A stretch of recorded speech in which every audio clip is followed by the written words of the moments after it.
we're here today basically to explore how we can make that connection with faith-based institutions and as vital gatekeepers in supporting farmers in the community at large. So we're hoping to provide you some strategies and some resources for you to connect with churches. I would say I'm a pastor's kid. My dad planted the church two months before I was born, and I always recognize throughout the years, at least in our congregation and many throughout the country, it's in our DNA to help folks. I remember when folks would come from other countries, and in the middle of the winter, my dad would say, "Hey, we just got a family of 5 kids, and anyone have coats?" And you saw folks raise their hands, or a refrigerator, or something that they may need, and folks would say, "Yeah, I have a bed." So it's something natural that churches instinctively do. It's just a matter of connecting with them and saying, "Listen, there are more ways in which we can serve our community," and that's what we're hoping we can accomplish today. So there are obviously responsibilities that I think is the vital thing is for us to understand. There is a shared responsibility. It's a matter of the church saying, I am my brother's keeper. I want to be part of supporting my community. And farmers, we know are the cornerstones of our food system and play a critical role in the community well-being. My intention not to be political at all in this conversation, but obviously with the recent tariffs, we see how even farmers receive and view their concern about the cost of the work being affected by that. So there are certain things that do affect our farming communities. You see it there, economic stability and food security for our neighborhoods, for our inner city communities, and also for rural communities that are at great disadvantage at times also. But there are challenges faced by farmers that do have the ripple effect through the entire community and our food security. That's been evident in recent years. So understanding, when I discuss how can we understand the challenges that the farmers and interface communities and our communities at large do face. We see economic pressures. Just referenced that fluctuating market prices for rising costs. I was at the session before how one of the farmers was stating they're concerned about immigrants now with this environment they're in, being scared to go to work. They have to pay the bills. They're worried about being deported. These are factors that sometimes do affect our farming, our farmers, and eventually our whole ecosystem. So climate change, droughts, unpredictable weather patterns are things that you don't know. Every year it can fluctuate. You can have a good season, others times in which may be much more challenging. And farmland, obviously, obtaining and maintaining them is a challenge in itself. Now, if we look at them, the community's challenges, yes, food insecurity. We're just speaking with Jenna here about some school districts having to make the decision as far as feeding the children, feeding the kids. That does affect, that's another, we can say, ripple effect as the challenges of communities. You have disparities, unequal distribution of resources, and the lack of cohesion to build a support system, to build a healthy ecosystem is a challenge that the community also faces. So I.C.E, this is going to be our acronym for today. I.C.E, Informados, informed, and we'll start with this, with the power of knowledge. How can we get the information to our farming community and the faith leaders as far as us collaborating, coming together? So let me just share three areas of knowledge: local agricultural conditions, challenges, community food needs, and resources. Learning this, we find that's important for our faith leaders, the faith community, to learn more than what they know to this point, and government programs and support services. Many times they're not aware as to what are the resources, what are services out there that they can get connected to, and in essence also collaborate with our farming community. Now, where to find information? Yes, letting the faith-based community know there are places in which you can seek information that can get to church, your faith community, much more knowledgeable as to how we can connect different services. Once again, I said, going back to my dad, when I was a kid, seeing in church and folks raising their hands to help folks, who just came into the community, didn't have these, at that time, we didn't think about reaching out to these organizations that can provide a lot of details, data, information that's helpful for those communities that come into our towns. So yes, you see USDA, community organizations, killing by their own farms is another one. We're seeing these, and Dr. Ruiz has stated, I think there's 12 that we're looking to open. If there's one, and there's some near these faith-based communities, then we want to try and build that bridge. We're going to talk a little about that later on. But yes, this is also a fountain, a source of fountain of information that we can share with faith-based communities. So just go into these sites and find out exactly what are ways in which you can cooperate and get more information. Let's talk about Connected. It's like, I don't know that necessarily. When I saw that, I thought, oh, okay, that's all right. C for Connected, strategy for building connections. What are ways in which we can do that, in which we can create this network, this web, and extend the footprint. Create platforms to dialogue. Churches can't host town halls. We can have town meetings, or forums at churches or a community center. Some folks may say, well, I don't want to go to the church. Some churches, unfortunately, we tend to hurt certain folks instead of saying, forget about who they are, where they come from. We're just here to serve. But you might want to look for a neutral place in that the faith community can come together with those that are farmers and so forth. So those are platforms for dialogue, have conversations. Facilitate networking. Let's connect farmers with the resources, mentors, and markets. There are business owners. There are folks within our faith community, and even our community at large who do have, like they call bodegas. They have small grocery stores, and we can connect farmers with those folks that sometimes they sit in the pews, or they're right down the street from our congregations. Facilitating that. That's another way in which we can make that connection. Build partnerships, collaborate with other faith-based organizations, community groups, and businesses. You have the chambers of commerce and so forth. You have the business entities in certain towns. That connection can also, the churches can also, faith community can also help build that bridge when they also demonstrate their interest in supporting their local farmers. Promote community events, organize farmers markets, food drives, and celebrations of local agriculture. We can host a farm to faith event at our church facilities. If not, if it's going to be at another location, the church can also be an advocate in promoting those events within their congregations, and the congregations also within their neighborhoods, speaking into the neighborhoods. This is the equipment. This is the last letter here for acronym. How can we equip? Because actually we can talk about a lot of ideas, but the thing is, how do we take some action items, take some steps towards provoking this change within our communities. So faith-based community leaders encourage you can equip the congregations and communities to take meaningful action. We can empower our members to make a real difference. These are some examples, some actionable steps.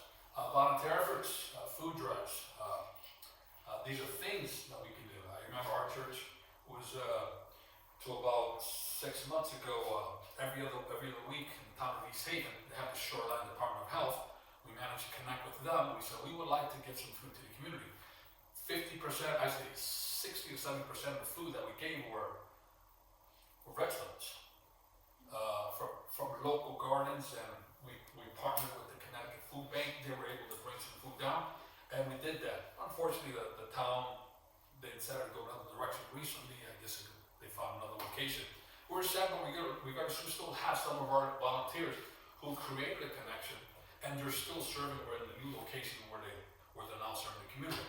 So these are ways in which we can connect and equip our communities, our faith communities, and connect them with the community needs. Provide resources and support, financial assistance, access to a used church land, tools, and training. We'll talk a little about that in a couple of minutes as to unused church property that can be used, that can be a connection between the faith community, our faith community, and the community at large,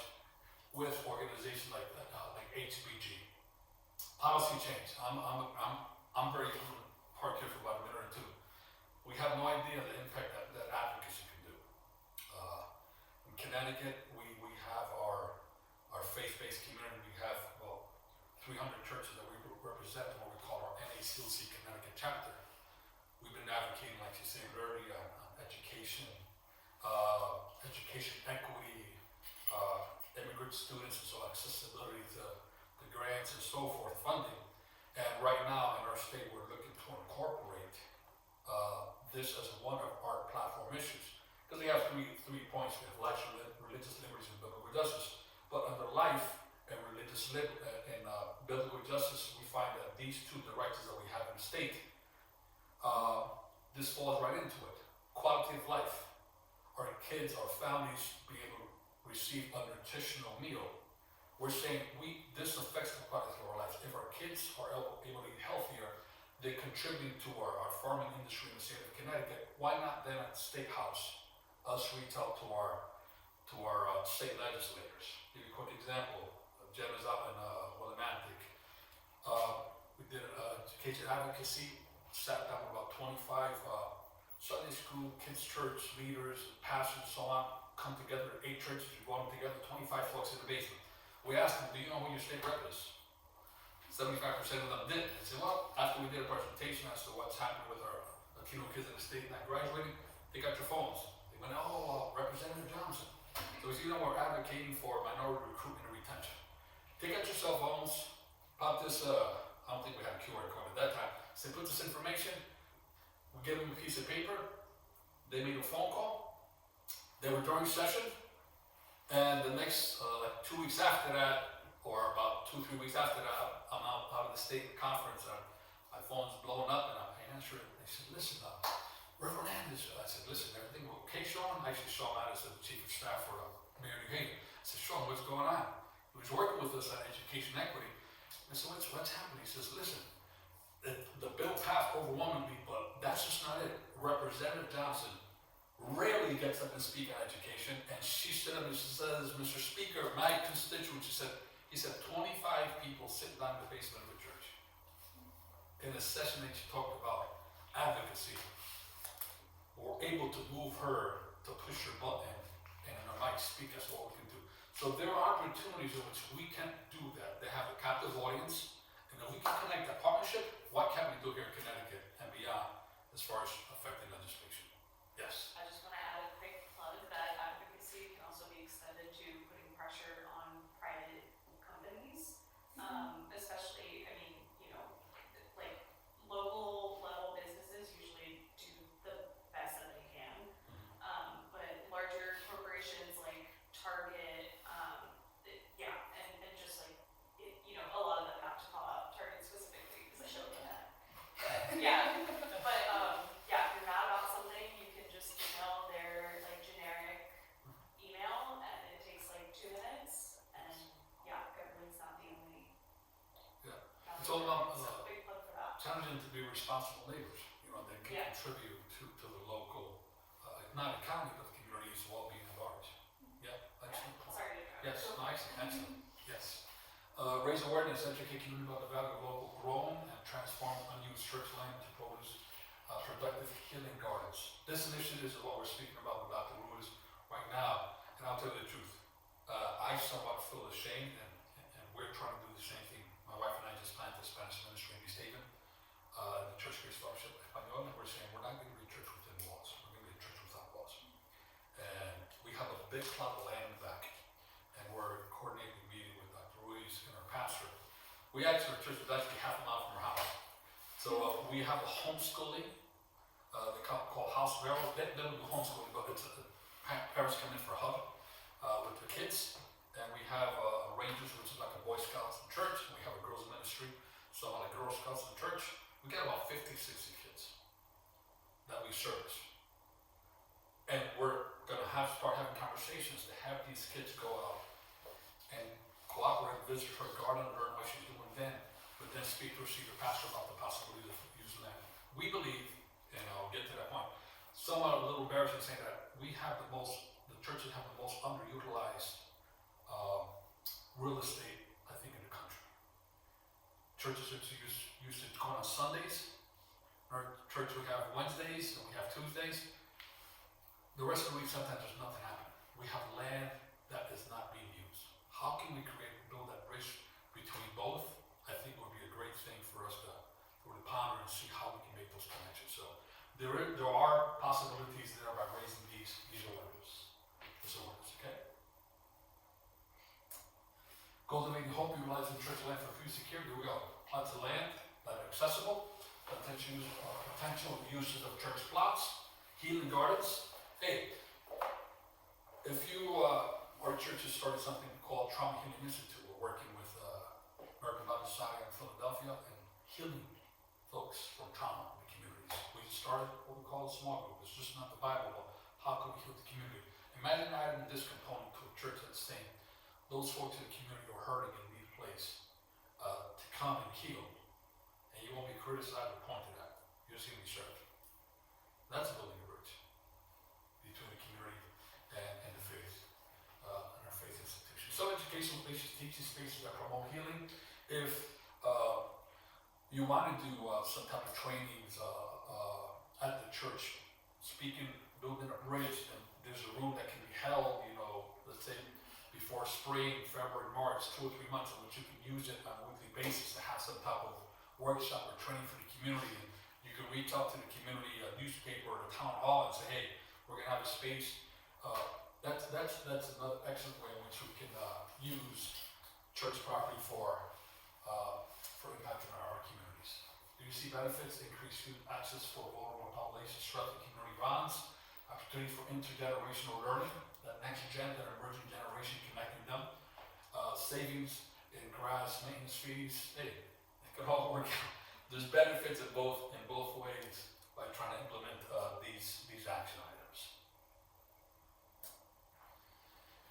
Our roles as gatekeepers, nourishing our communities. Summary takeaways is Informados, Connectados, Equipados, informed, connected, and equipped. As faith and community leaders, we're vital gatekeepers, and we urge them. I think we can urge them to take action supporting our farmers and build a stronger food system, trying to eradicate food insecurity as much as possible. The one who plants, biblical verse, the one who plants and the one who waters work together with the same purpose, and both will be rewarded for their own hard work. That's not my phone number, obviously. I'll give you my number if anything. Do we have it out there? If you want to write it down, it's 203-444-2625.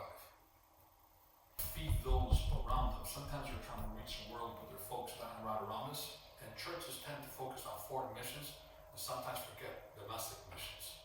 So this is something you can tell. Listen, we're reaching the world, but we can impact the folks that are living literally around us and have these food insecurities. Matthew 25, 34, 35, if you like, I'll give this to you later, but there's a time when it says, Jesus speaking to the disciples, he says, come you who are blessed by my Father, inherit the kingdom of God, and so on. From the foundation of the world, it says, for I was hungry, and you gave me food. I was thirsty, and you gave me drink. I was a stranger, and you welcomed me. This is Jesus speaking to the disciples, saying, listen, it says that he separated the goats from the sheep. The sheep were the ones that fed, and those were the ones who helped out the community. So it says this is what the kingdom message of the church is basically serving those who are in need.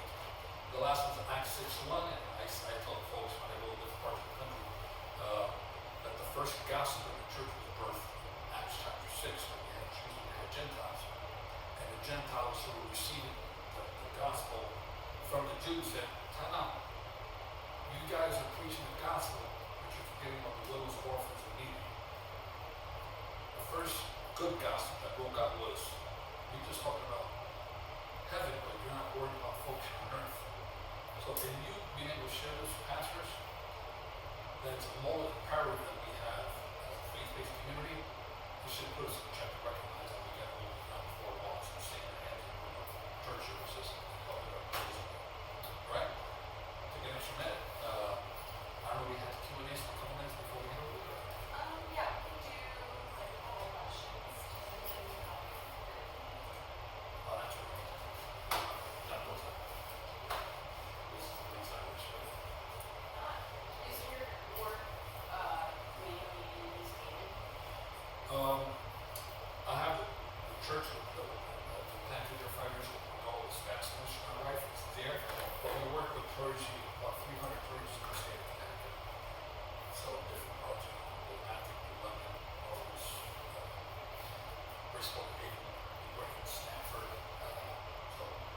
There are churches that we connect with, they're working with churches. I guess how do you like handle the pressure of scale when like, you know, in churches, connections are formed kind of by like, you know, the church bulletin, like word of mouth, seeing people being people go to through the institutions, like how, but I also see that you've worked with kind of broader, higher, like, yeah, just like more overview sort of approach, so like how do you see like the question of scale as it relates to like such a neighborhood-based, I guess like how do we scale up while preserving churches like foundational roots in neighborhoods specifically? Well, Eddie Rentz works for Conway. I remember we did a workshop, obviously a conference with about 300 pastors and leaders in Hartford. And I told him to speak about this in the church called Walls. And he said that what they did was one church was frustrated. Church had plateaued, pastor was pastor for 14, 15 years, they wanted to move. And he felt something in the heart, said, why don't you just drive around 2 mile, 1 mile radius around the church and do a census survey as to what are the needs. They learned that there were needs as far as food. You know, they're trying to conquer the whole city, and they're saying, you know, just look at 1 mile around. So one way we should do that is to try and connect with the church or identify the area, the needs, and say, hey, listen, this is the needs. These are the amount of students who have get free lunch at school. And sometimes there's data, give a sense and so on that can help you. So I find that if you're able to go with data, do your homework, and then share with the pastor, say, this is a need in our community, how can we come together, collaborate? That may be a way in which you can highlight to the church a need that they can't meet. How would I answer the question? No, that kind of makes sense. I was kind of going to ask you to see like your answers and goes, right? So we're looking to sort of put time around, we're looking to veer away from traditional town hall meetings and only brings in a certain group of people. And Rockland's a very diverse town. It has communities. What would be your advice? What's the best way to approach like churches or bodegas to reach better Latino communities?